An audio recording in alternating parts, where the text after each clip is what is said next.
Guys, so I think that it is not necessary to introduce Am.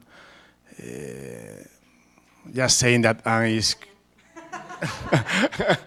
Hi, Am. Just saying that Am is a co-editor of in chief of the Journal of Retailing. The other co-editor is our spiritual father, Raj Seturaman. So it is a privilege to have Anne here. For us, it's an honor to have you here and to enjoy this talk. So maybe she's going to help us to try to publish in the Journal of Retailing, or maybe how to publish in the Journal of Retailing. So thank you very much for being here, and thank you for accepting to be here. Thank you. Thank you. Well, first of all, it's a pleasure. Turn it on. Is it still going? Okay. It's a pleasure to be here. I've really enjoyed all the talks, and there's been such a wide variety. It's been really interesting to look at the same idea from so many different perspectives. So I'm actually going to talk to you guys today about the Journal of Retailing more generally. And so I'll start off giving you a little bit of background on the Journal of Retailing, kind of like an infomercial for a minute. And then I'll get into some tips for publishing in the Journal of Retailing, and really it's an open forum, so feel free to interrupt me anytime. I'll leave time at the end for questions. I love to have a discussion.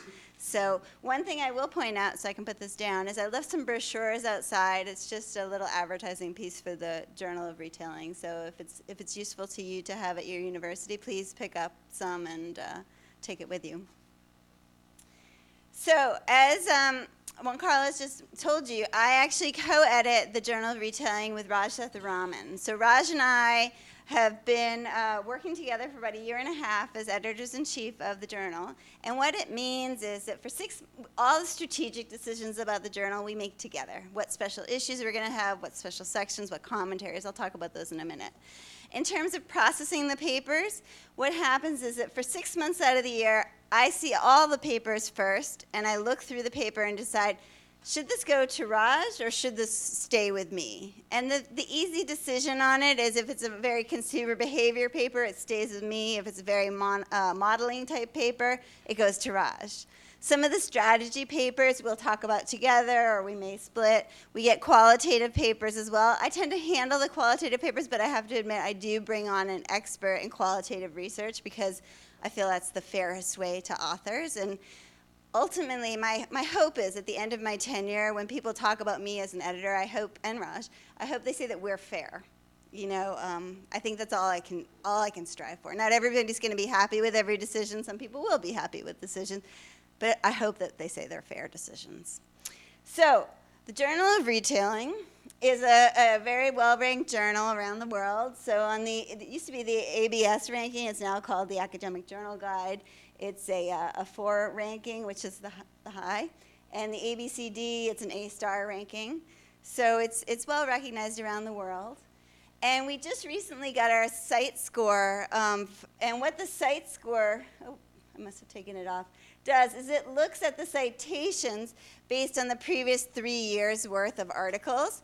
And our site score has been increasing, as you can see, for the past several years.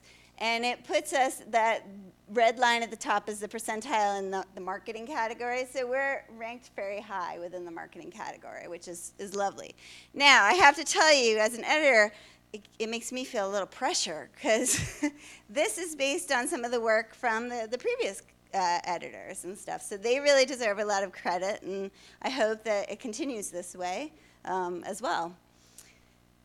This is the site score rank among marketing journals, and what you can see is Journal of Retailing currently is ranked number 4. Journal of Marketing is 1, followed by Journal of Supply Chain Management, Journal of the Academy of Marketing Science, and then Journal of Retailing. So it's nicely positioned there, which is great. We have downloads. If we can monitor where the downloads of the articles are coming from, it's literally from around the world, which is so exciting to see. And we get submissions literally from around the world, too. It's phenomenal. There's other metrics, if they're useful, that are accessible from the website as well. And so that's kind of my infomercial about Journal of Retailing. what I wanted to do, well, I guess it's not the end of my infomercial, a little bit more. We have a couple special sections and special issues that we've been working on. And so our first special section is actually just coming out this month in June. It's focused on the future of retail frontline management, and Martin Mende and Stephanie Noble put this together for us. And they've written a really nice editorial at the beginning. We also have a commentary by some of the initial founders of the movement and organizational front lines with some ideas for future research and stuff. So it's a nice special issue that will be coming out. Right now, Nbpl is doing an aspect of sensory aspects of retailing. Those papers have gone through the initial review. The revisions are currently being worked on by the authors, and so we're hoping probably later this year, early next year, that those will be published. We'll have to see the turnaround time on everything. I'll talk about this next one in a minute. It's one that I'm doing with Dhruv, and it's on the retail experience and customer journey. We've invited a number of thought leaders from kind of the consumer behavior area to talk about different aspects. I'll bring up some of those titles in a minute.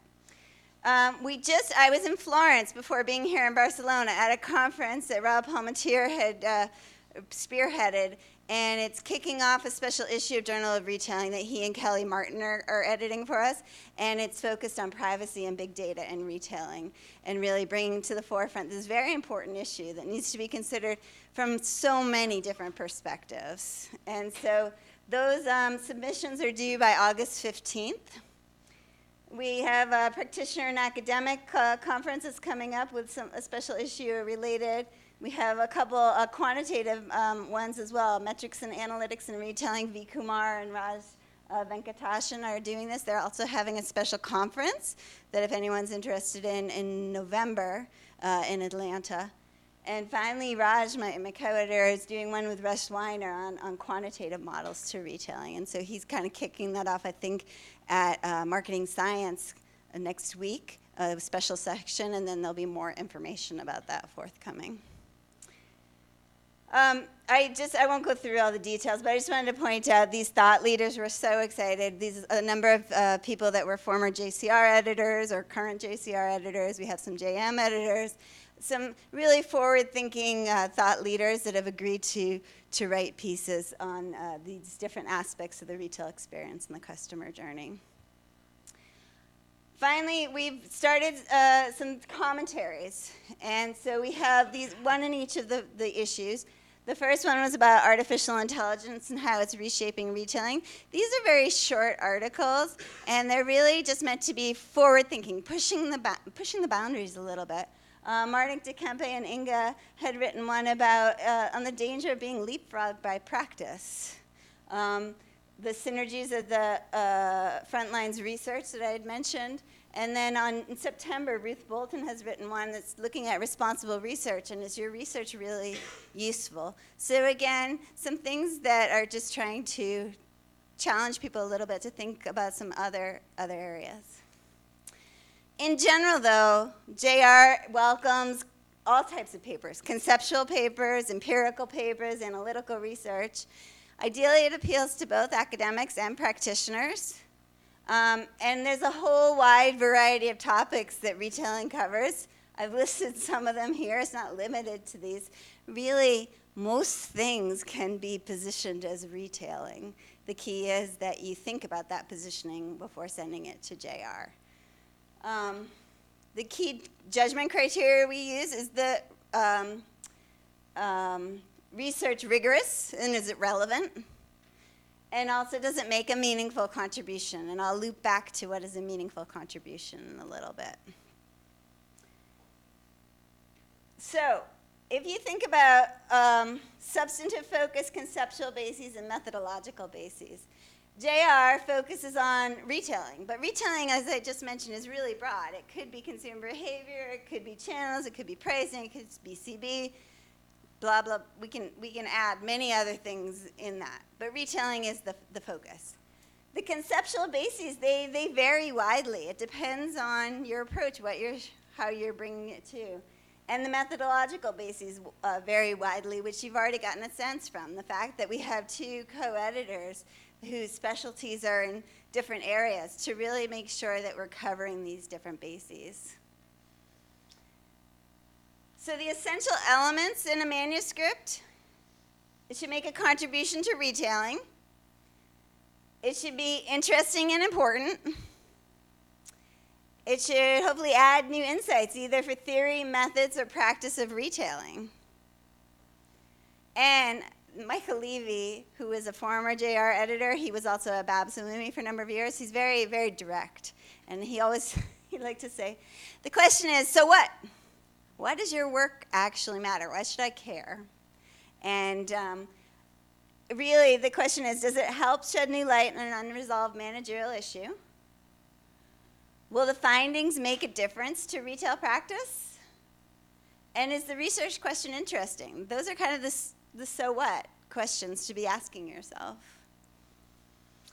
And Brown and Daunt, actually, they were former editors, also JR, and one of their editorials, they had written about what are different ways to make a contribution. And so I highlight some of the points that they made. One is you can add new knowledge, and you might do that by applying new theories to existing problems. You might do that by filling in knowledge gaps, or investigating antecedent variables that have been overlooked, studying consequential variables that have been ignored, or examining overlooked or intervening or mediating variables. So it's adding new knowledge. There's different ways to add it. You could try to deepen existing knowledge, look at boundary conditions, or reconcile contradictory findings. That's a nice way to make a contribution. If there are different patterns of research, different research is showing conflicting patterns, to be able to understand and explain why are these different patterns happening, well, that's very meaningful. Sometimes it's just demonstrating unexpected results and explaining those unexpected results, or addressing really new problems. So I actually consider the privacy special issue a new problem area, and one of the reasons that's so important. So these are different ways to make a contribution. In general, if you think about publishing, a paper should have an interesting research question, a strong theoretical backdrop, a rigorous empirical analysis. It should be generalizable. And I mention this one because sometimes we'll get papers that will talk about, let's say, how are national brands viewed in Spain. And that's interesting and relevant, but for JR, we'd like something that's more generalizable, that's not specific to Spain. If you're looking at Spain, are there some unique aspects about the Spanish culture that make how private labels here respond different than in other countries? And explaining it not from the country level perspective, but what are the cultural factors? And so that's some of the stuff that, when I talk about generalizability, is what I mean. Hopefully it has some theoretical implications, managerial implications, and the objective of the research should be clear to outsiders. So, I mean, that's the ideal, right? If you can get all that, you get a home run, right? So how do we get that? And so one of the ways that I suggest is when you write the manuscript, try to present it as an impactful story. I was talking to, was he here? Matthew from, and you were actually telling me something very interesting this morning, which is the idea, you had read in an article that you shouldn't use the passive voice, use the active voice, and that will help increase the impact of your story. Now, I'd actually never thought of that before, but as soon as you said it, I'm like, oh, yeah, that makes sense. Just little ways that you can increase the impact of the story, and they can be subtle or they can be more straightforward. The first thing, it should be clear and it should be succinct. You should be able to summarize your story qualitatively in a paragraph. So if you think about the contribution statements that you often have to write for journals when you're submitting, that's really trying to summarize what is the contribution of your research. Make your contribution clear. Think about that. Position the paper that way. Use that in the title. Use that in the abstract. Use it in the introduction, and use it in the conclusion of the paper. Really present your contribution throughout in different ways. The title should be descriptive of the research. The abstract should help anchor the reader. Describe what was done and what was found, and overview the contribution of the research. The introduction. Use it to motivate the importance of your research. You might position the manuscript within the literature to establish its contribution. You might weave in a real-world example or a vignette to anchor the reader in what it is that you're investigating. Clearly state your purpose and your objective. End with a short outline of your paper, and ideally it's about 2 double-spaced pages that you're submitting. That's kind of your introduction. Then you go to kind of your conceptual and hypothesis development that should build a solid foundation for your hypotheses from existing research. Use an organizing framework or model when appropriate. Often, if you can visually convey your story through a conceptual figure, it's very helpful to readers. And I have to say, when I've been working on my own papers and I have to put this conceptual model together, it really forces me to think concisely and precisely about what it is that I'm trying to do, and that then helps me write that contribution throughout. So it's not only for the reader, but it's actually also just to clarify for yourself. Use the method that's appropriate to your research. Question. It will vary. The results. Use tables and figures to visually display your findings. It's nice as a reader to be able to quickly glance at the results, and then you go in to read the details and stuff, but those are often helpful. And the conclusion, reiterate your findings, explain your results. Talk about your contributions theoretically and managerially. And then talk about limitations and ideas for future research. I always, personally, there's limitations in everybody's research, right? Frame it as opportunities for the future, too. So that's one way as well. So, before you submit the manuscript, what I always try to encourage people to do is have it peer-reviewed by somebody who hasn't been working on this paper, isn't as familiar with it, that's going to give you critical and constructive feedback. It's better to get that feedback before you submit it than after you submit it. And so it can help just in terms of making sure it's understood and that it's clear. It can help identify issues as well.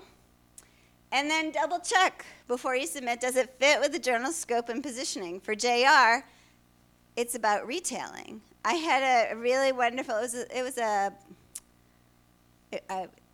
paper. It was an interesting paper, but it was not positioned at all for JR. And so I desk rejected it.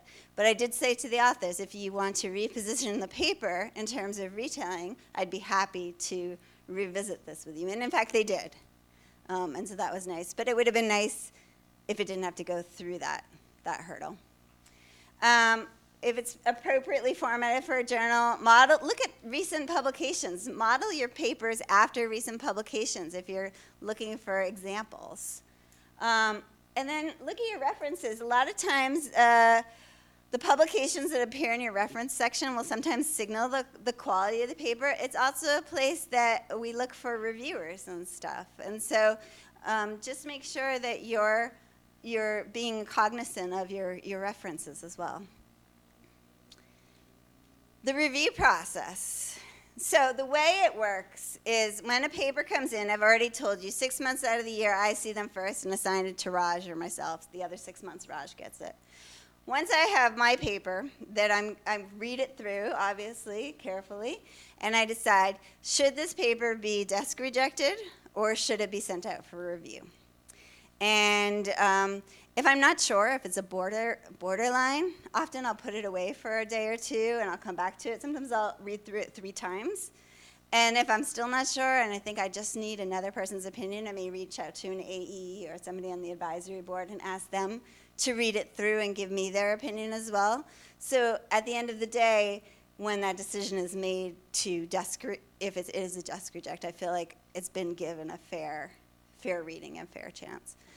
I'll talk more about, actually, one of the reasons for desk rejects is we want to make sure that we're sending the best material out to our reviewers. Our reviewers are the most precious commodity We have, and we have some reviewers for JR in this room, which I'm very grateful for. And without their thorough and constructive feedback, we wouldn't be as effective in moving papers successfully through the process. And so I don't want to send stuff to them that's not ready to be reviewed. I want to make sure that it truly is ready to be reviewed before sending it out. The things that we look for, the contribution is clear and sufficient. What Raj and I did was we wrote an editorial this March. It was just published. I can show you guys at the end.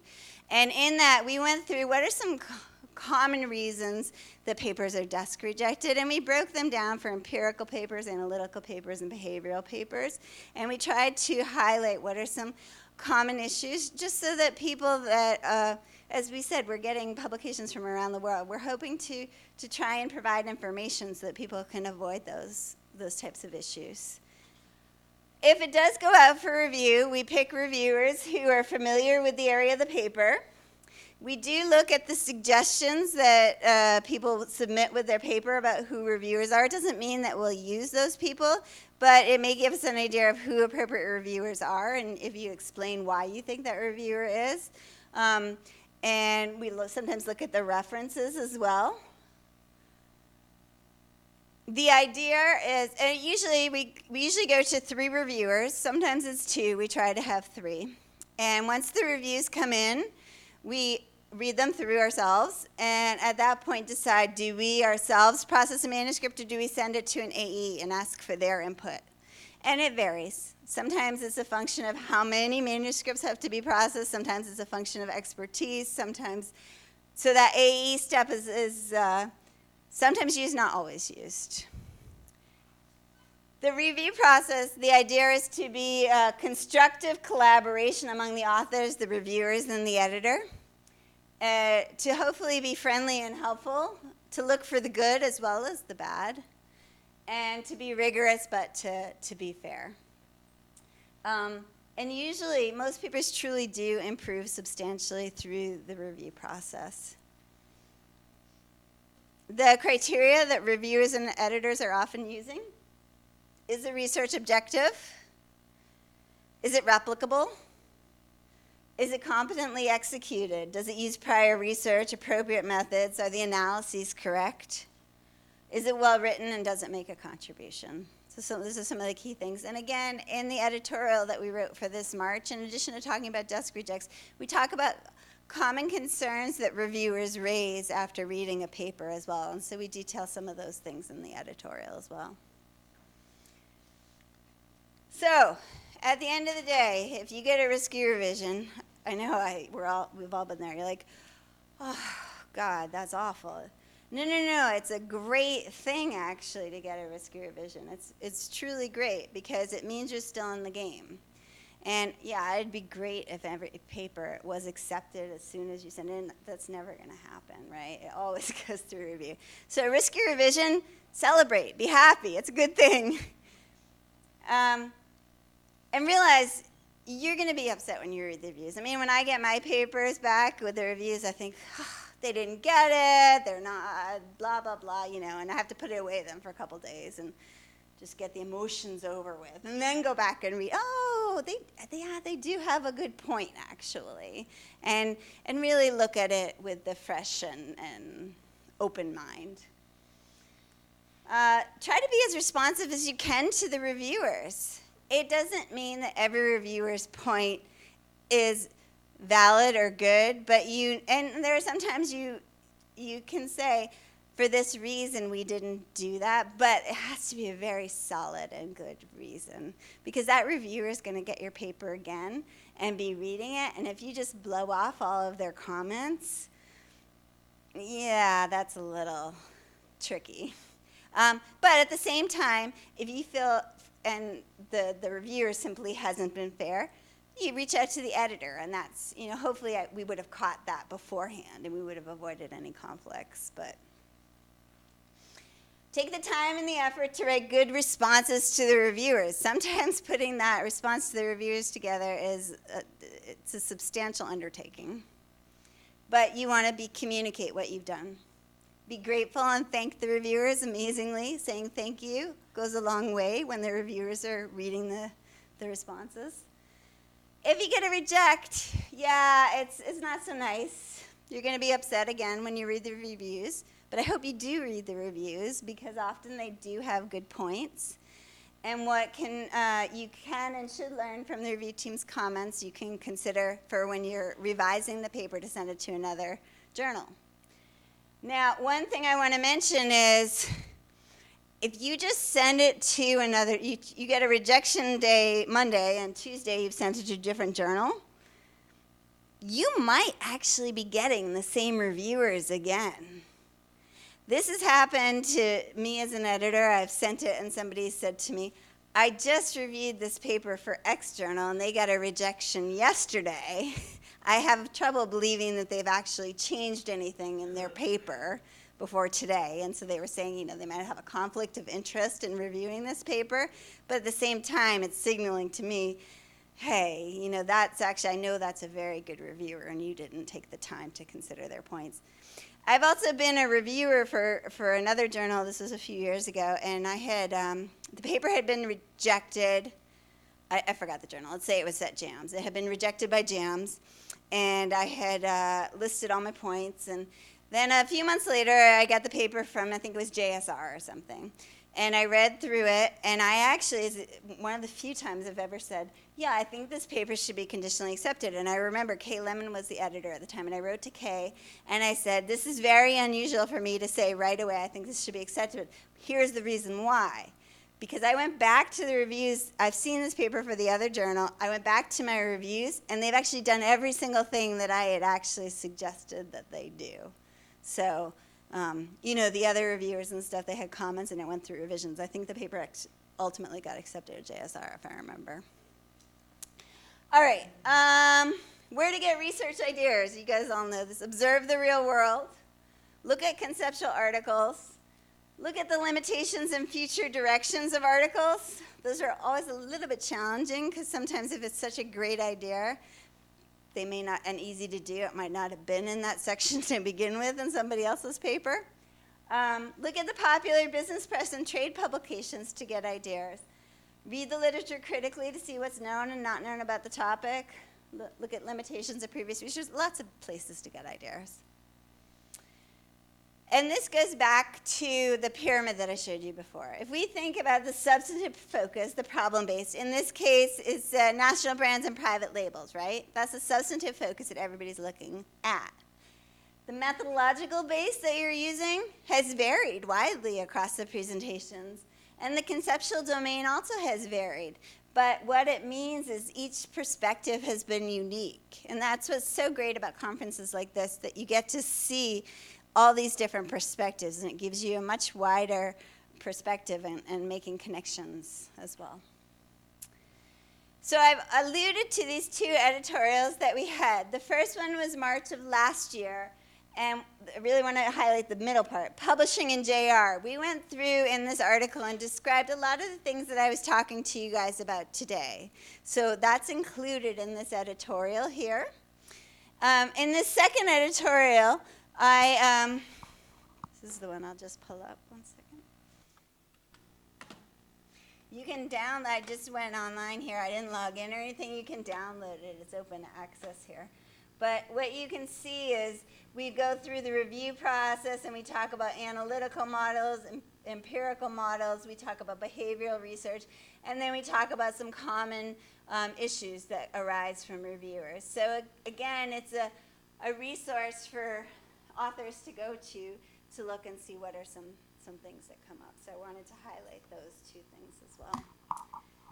And with that, that's what I had for you guys, and I'm happy to take any questions. I know it's also been a very long day, so if you want to talk offline later, that's also fine.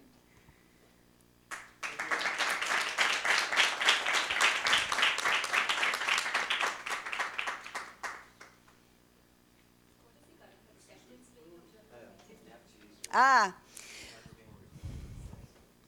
have to repeat the question because they're recording this. I just wanted to know what's the current acceptance rate of Journal of Retailing?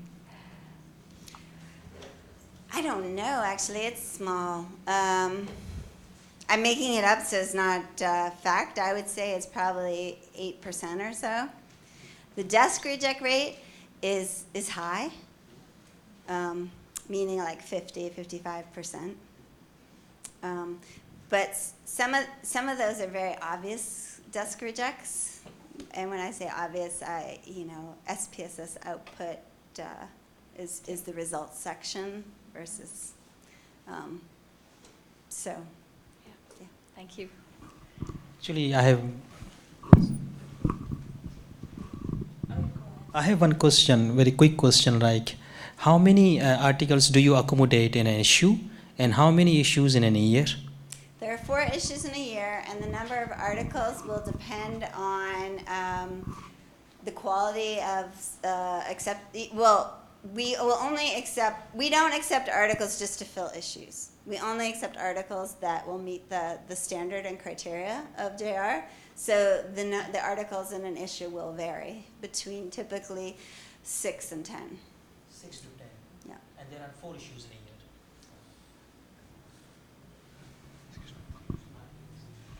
How many rounds does a paper go through, and what's the turnaround time of one revision? I have to admit, I think that varies a little bit between Raj and myself. So I can talk about what mine is more accurately than I can talk about Raj's is. My turnaround time, I would say, is probably about 45 days in total. So, and desk rejects, I try very hard to process them within a week. I go into JR every day, and I'm always looking at the articles, either to get them out to review as quickly as I can, to get feedback to authors so they can make a different decision, or if sometimes it's that borderline case, I'll sit on it for a few days to mull it over. Once the reviews come in, some of that turnaround also is a function of whether an AE becomes involved or not, and the AEs usually have about 2 weeks to turn it around. So in terms of number of rounds, I would say 2 to 3 is typical. Okay. I have 2 questions. The first one is, how many papers have you received, for example, last year? 397. Okay. That figure I do know. Which is not 400. Okay. And the second question is about method. You mentioned lots of possible methodology. I haven't noticed case studies, for example, could be acceptable. We don't see as many case studies, actually. I wouldn't want to say no, because it would depend on the individual paper, but they're not as common. Mm-hmm. I can't think of an example of one right now. It goes back to the contribution that it makes substantively, conceptually, and empirically. Okay. Yeah.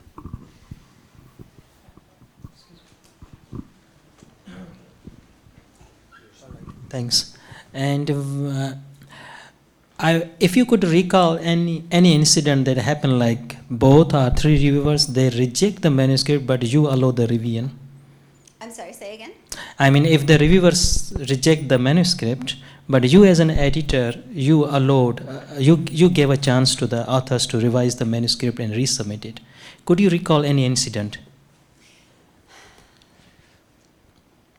What I do when the reviews come in is I always read them very carefully, and then I go and read the paper again, and then I make a decision, should I involve an AE? Usually I would involve an AE at that point as well to get their perspective. I generally, if all the reviewers have said reject and have solid, good reasons for doing so, it would be unusual for me to completely override it. It's not out of the realm, because if I just think it's a very cutting edge idea, it may be something that's a reject and resubmit, and whatever, it's not an official category. A reject and resubmit, what I'm calling is, I'm sorry it didn't make it this round. The reviewers have some excellent comments. If you would like to resubmit it to JR, I'd welcome a fresh and new submission. it may or may not go to the same reviewers, so there's no need to write revision notes. The reason I'm giving it a reject versus a revise is I think there's just too much work to be done that it's going to be achievable in 2 or 3 rounds. And so I want you to start fresh, and if you want, with the feedback that's been given, and then you can submit it as a fresh paper.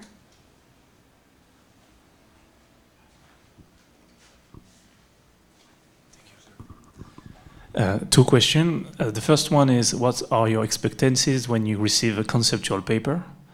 And my second question is to know whether you pay attention to the cover letter and what you expect to see in a cover letter if you pay attention to this kind of material. Conceptual papers, again, goes back to what's the contribution? Is it pushing it forward enough? I think conceptual papers are welcome. They are a higher bar in some sense because you really have to prove what the contribution is. The cover letter, it's so funny because I was at a Meet the Editor session recently, and Mike Brady, who's the editor of JSR, was talking, I think, about how important the cover letter is and how he reads it super, super carefully. And I do read the cover letter, but that's not my judgment. I look at the cover letter for, okay, what's the main topic, but I can get that from the abstract too. I look at the cover letter for, here are suggestions of people that may be good reviewers and the reasons why, as well as I may have a conflict, there may be a conflict with this person and the reason why. That's important to me to understand why. So those are the things that I look for in the cover letter, but I look more carefully at the abstract and the paper.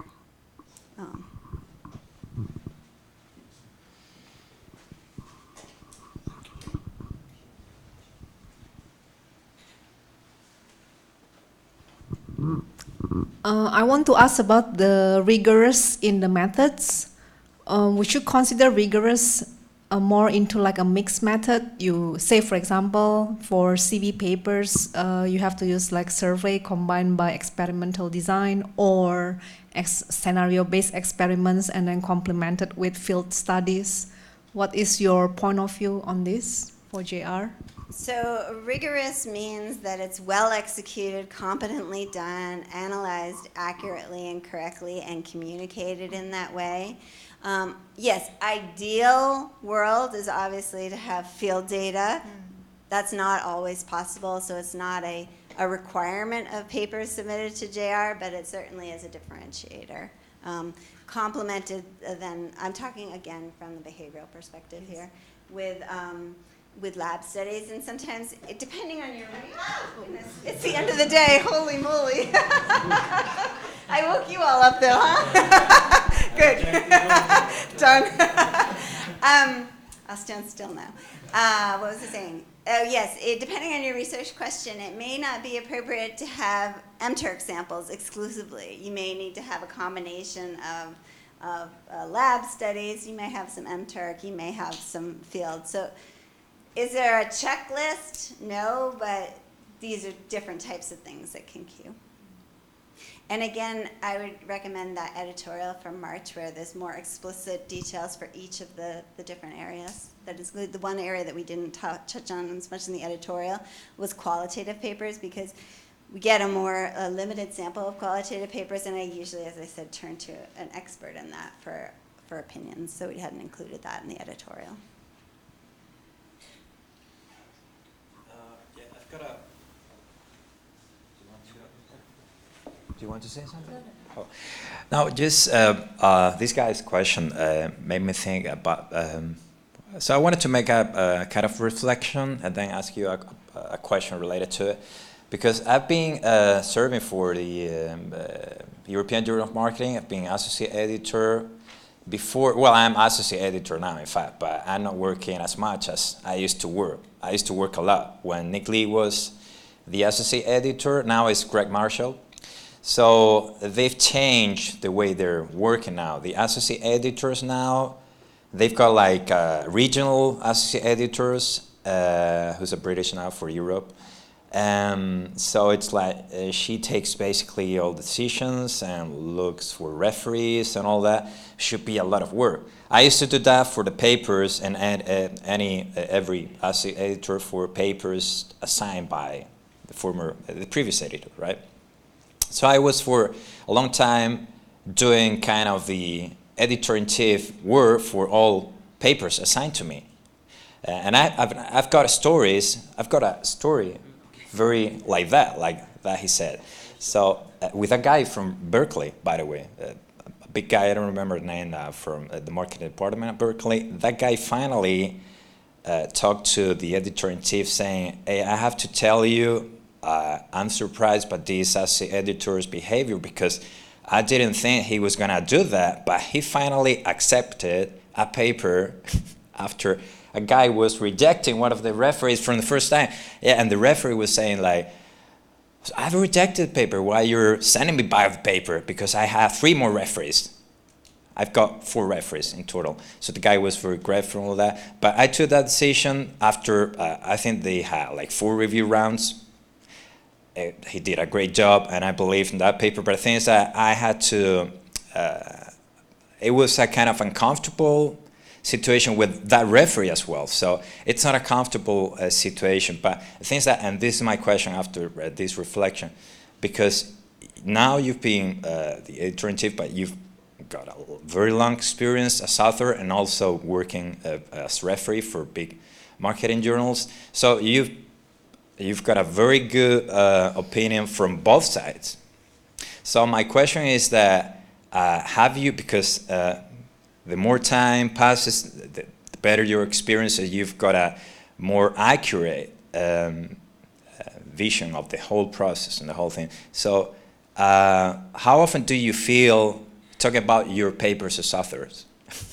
Me as an author. Yeah, Okay. yeah. How often do you feel when you submit to journals, and you don't have to talk about any journal, but that, or the editors are not doing maybe a fair job or a job as good as you would have done in that position?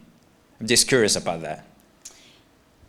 I have to be honest, the journals that I've submitted to, I've felt that the editors and the reviewers have done very solid jobs. Yeah, I haven't been thrilled always with the decision, but as I said, you sit back and you look and you say, oh, okay, after some reflection, I do see some of their points. And I have to say that the papers that have gone through multiple review rounds and have been accepted truly have improved substantially. I just had a paper accepted in JMR, and that paper, if I look back to the initial submission versus the final, it's a substantially stronger paper, and that's truly because of the reviewers and the editor shaping and guiding with some different ideas. So I think that in general, the review process works very well. But again, you have to, I imagine it varies by journal, and so the competence, the fairness, the time that devoted by editors of different journals in picking the reviewers, and also the reviewers' energy and time and dedication to giving accurate feedback. And one thing that I do is when I'll test out new reviewers, and I'll make sure, if I'm testing out a new reviewer, to make sure I have 2 other strong reviewers that will balance. And then when I'm looking at the feedback, I will try to give directions in if it is a revision, or in a nice way, say, you don't need to do basically what this one reviewer said. I think it's okay to do it this other way. And so I try to give clear direction as the editor, because sometimes the reviewers will give conflicting feedback, and I try to be directive. And I would say that if you get a paper back that the editor hasn't been directive and there is conflict among the reviewers, reach out to the editor and ask for guidance, because they should give that. Now, the problem is that my short experience with top marketing journals is that they take very seriously their job, and I remember a feedback from an editor of a journal of marketing. It was so kind, he spent like maybe 2 pages, very, very friendly, and he was just rejecting a paper. He was very friendly, and he even answered me my email in a very kind way, and I was okay. I was perfectly okay about that, you know. But I've got like sometimes bad experiences with not that high quality journals where the editor sometimes says that it's not my job, basically doing what you said it's your job. And I'm with you when you say, yeah, I have to assess what referee says, and sometimes I have to put some order, which is what I suggested once to a guy. I'm not gonna say the journal. And the guy said, well, the editor said, basically this is not my job. So what's your job? Anyway, I just wanted to make this reflection. Any more questions?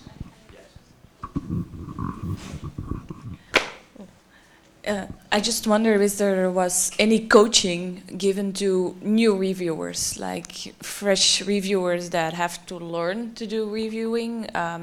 Do they get feedback? Do they get any coaching on It's an things to interesting, improve? somebody else asked me this recently. We don't have anything formal currently set up at JR for this, but it may be something that Raj and I should talk about this summer, because that may be a nice way to...